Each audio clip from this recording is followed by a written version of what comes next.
build for profit and take 5 months to do it. This 2,500 square foot house was built in less than 5 months, and a profit of over $160,000 will be facilitated from this 2,500 square foot build in 5 months. The way we did that is we came in, we cleared the land. We made sure that before we actually got the permits, we had facilitated all bids, all trade labor. Everybody that we knew was going to build this house was onboarded when we were doing our budget spreadsheets. So this way, when we turned dirt, we were able to go in, facilitate negotiations, timing, schedule, and everything in advance. And so when we go in and we take down these properties, one of the biggest things that you have to do is you have to make sure that your budget spreadsheet is ready for both the banks and ready for your execution. If you don't have those two things ready to go and you don't have your bids fully facilitated, you will take longer to build the house. And everything is timing, because the more time you take to get this house started, the more debt service you're going to have actually taken away from your bottom line. Now, one of the big things is being able to manage through a build and holding expectations to have that build done and facilitated in a certain amount of time. Now, time is everything when it comes to profitability. In early years, when we took down these builds, we were looking at our dollar in revolution because we were building these houses cash. So you have to think about it from two perspectives. Because if you're financing the build, you're looking at it from a debt service perspective. If you're looking at it from a cash use perspective, what is your return on investment on your actual money? And so when we come in and we take a look at these builds, I'm looking at it from a revenue perspective and how we're turning cash. We used to build these houses in 4 months back in the 1990s and in the early 2000s. Now, the labor trades, there's just a lack of it. So those same 4-month builds don't exist anymore. It would be a challenge to get this house fully completed from start to finish in 4 months. Now it's a 5-month build. We were doing 120 days. Now it's a 150-day build. But realistically, you could turn your capital twice to 2.5 times in 1 calendar year. And so when you look at it from a cash perspective, if you go out and you sink $400,000 into a build like this, utilizing your own money, if you get the land on an owner finance deal, you can go in and turn that money once on one build, generate a couple $100,000 on a build, on this in particular one, 160, and then you go out and you revolve that into a second build in the exact same year. And the way we facilitate that is we land up taking either back from the bank the original money we use for architecture and for permits, and we go and utilize that for house number 2. If we come in and we're building these things cash, we're going to take a small amount of that cash. We're going to start getting house number 2 ready and permitted, so that way when this house is done and we sell this house, immediately you turn dirt on the next house. Now, one of the big things is, how do you manage your subs? And that's the biggest bandwidth. And you have to think about this from a realistic perspective. So we put our budget spreadsheets together in consecutive order. Okay, it's in sequential order of the sequence of how that house is going to go and it's going to be built. And so if you don't know what the next trade service is, just look at your spreadsheet. Because if you look at your spreadsheet, if it's ordered sequentially, you just have to call the next trade professional and get them in line. Now, one of the benefits to the gentleman who's building this house, Coach Ridenhour, is that he actually had me in his back pocket. So I was able to facilitate the actual scheduling, which is a big variable. Because if you don't give somebody advance notice and your house sits empty with nobody working in it for a week, that's 1 week further out that you are and more debt service. So you have to think about it. If your debt service, as you get to the end of construction, is $2,000 a month, every week that you burn is $500. And so that's $500 a week that's coming out of your bottom line every single week. So we come in, we get dirt work going. The second we get the dirt work going, we're scheduling the concrete finishers. The second that the concrete finishers are scheduled, we're also scheduling the plumbers so they can do the rough-in. The second that the plumbers are onboarded and the concrete guys are going, we have a little bit of lag time, but we want to communicate with the framers, because the second that slab goes down, the framers need to be in line on site. But we also got to make sure that the trusses and windows are also in line, because if your trusses and windows aren't ordered and you get to framing, your framers are going to have to pull off the job to wait for windows to get installed and wait for roof trusses to get finished. And roof trusses typically take about 5 weeks to get produced. And so during the pandemic, they were taking 12 weeks. So depending on economic circumstances is going to depend on where you are. Now, during construction, typically trusses are a 5-week build. You have to know that. So we will start actually getting the trusses built the minute that we actually turn dirt on the house, and we'll do the same thing with the windows.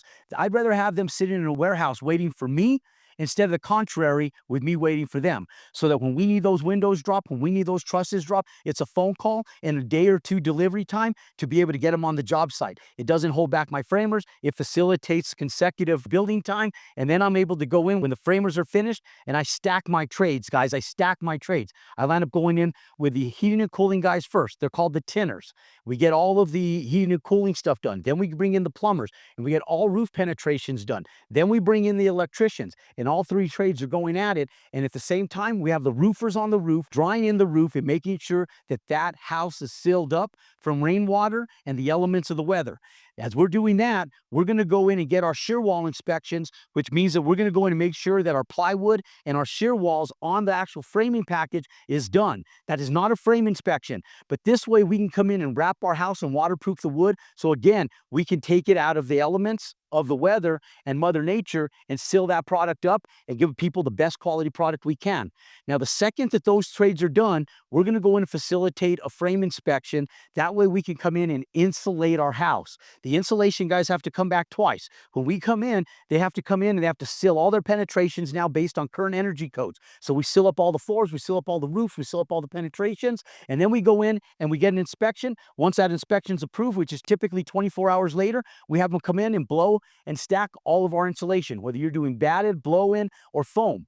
Now, with the new energy codes, we also have to facilitate the insulation inspection on the interior and exterior, make sure that we comply with the 2024 energy codes. So we get an inspection both on the interior walls, exterior walls, and we make sure that we meet the compliance of the current energy codes. Now the house is buttoned up. Now it's time to be able to get that drywall in, get the house looking like a house, and get all those studs and all of the framing covered up.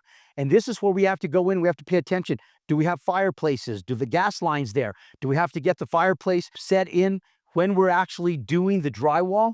And that's one variable that you always have to take into consideration. Now, once we do that and drywall's finished, the paint guys come in, but they only come in right behind the closet guys. If you're custom building your closets, make sure that the second that you're done with drywall, the closet guys come in, get all your closets trimmed out, get all your door jambs in. Once your door jambs are in, the painters come in, they mask, they paint, and they get everything sealed up.